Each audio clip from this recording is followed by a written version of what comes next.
sammedina.com, and today we're going to be talking about merchant services, specifically how to tell if your merchant service provider is ripping you off.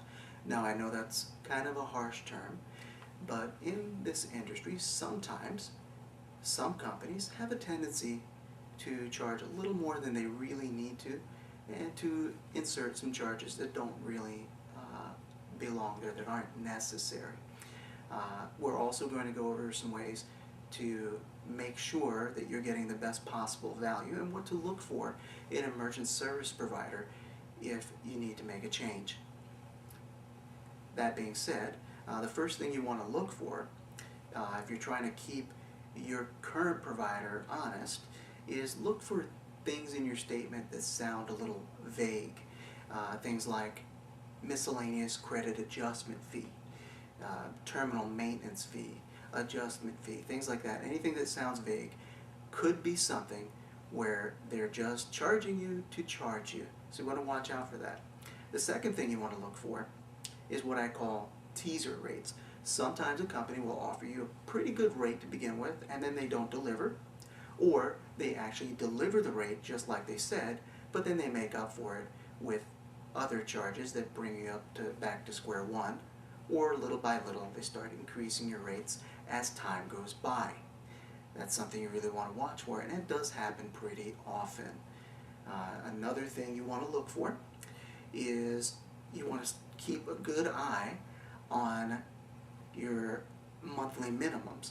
Some companies charge a monthly minimum.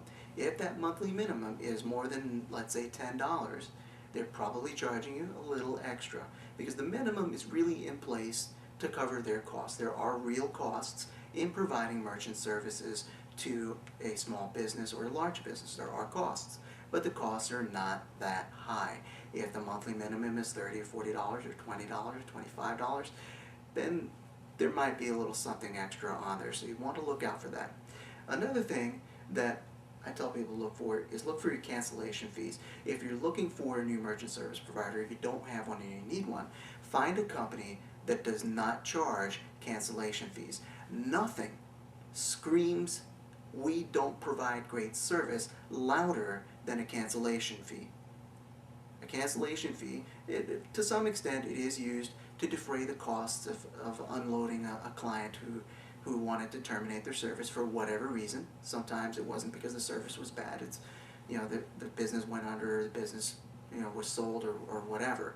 But there are instances where it's really just charged because they didn't do what they were supposed to do and they lost the customer.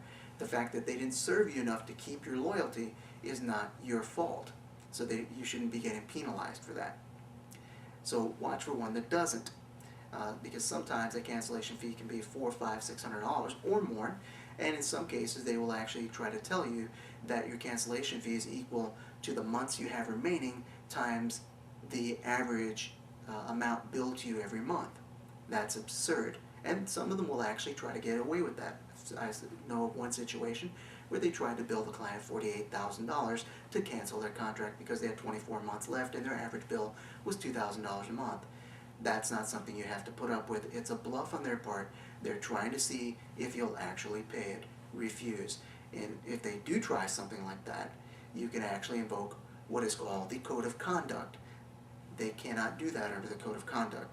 Now, if your rates have changed, or if there have been new fees introduced, within 90 days of that being announced, you have every right under the law, under the Code of Conduct, to seek out a new provider, and they cannot, in that 90-day period, charge you any cancellation fee. Some of them will still try to do so, and they'll try to see if they can get away with it and see if you will actually pay it.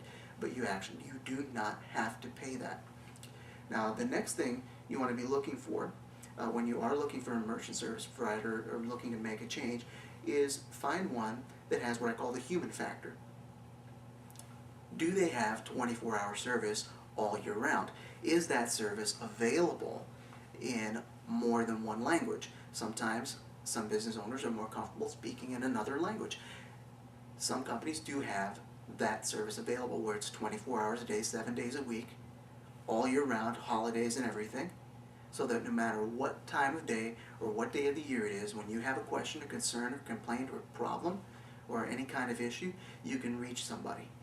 You also want to look for a company that has local agents on the ground, agents who live in the areas where they're doing business. That way, you always have someone who can answer your questions, always have someone to help you deal with any issues, problems, concerns, or questions that may arise during the course of business or in emergencies or whatever may happen. That's a distinct advantage for your business, because heaven forbid you have a serious problem or a major question at 9 p.m. at night, and then you find out your customer service is only available from 9 to 5 and you need an answer now. You want 24-hour service. Now, the last thing you want to look for, and this is one of my favorite things to do when seeking merchant service provider, you want to look online, do a search, go on Google or any other search service that you use, put the search terms in quotes so you get the best possible results, and put in the name of the merchant service provider and the word complaints, and see how many results you get. Now, the fact that a company has some complaints doesn't necessarily mean that they're a horrible company and that they're a bunch of crooks. Sometimes there's complaints that arise for other reasons. Sometimes maybe somebody didn't use the equipment correctly or what have you. That's possible. But you want to look at the complaints themselves and see what patterns emerge. If there's a lot of complaints, if there's 800 complaints that people are not getting their money, they're not being paid on time, or the merchant never got their money, that's definitely a huge red flag. That's something you want to watch out for. Another thing you want to watch out for is if the company has very few complaints. See whether the complaints actually got resolved. Some companies, I did a search for one, I won't name it, but I got 1,000 results and then some on Google, and under each result there were hundreds of complaints, or all told there were probably 40 or 50 or 60,000 complaints or more on that one company, and some of them were pretty bad, so that's a company to stay away from. So you want to watch out for that. You want to also see who is their acquirer, who's the company doing the transactions and handling the money. That's very important, because if that company's not reputable, you may have a problem. Companies that use Elavon, that's a good way to go. Elavon is the largest acquirer in the world. They do billions of dollars in transactions. So if their underlying provider is Elavon, you've got a really good package there, because you're going to get a higher level of service. You're going to get top-tier service even though you're a small business. So watch out for these things. Keep these things in mind. Now, I have a partnership with a company called Zomaron.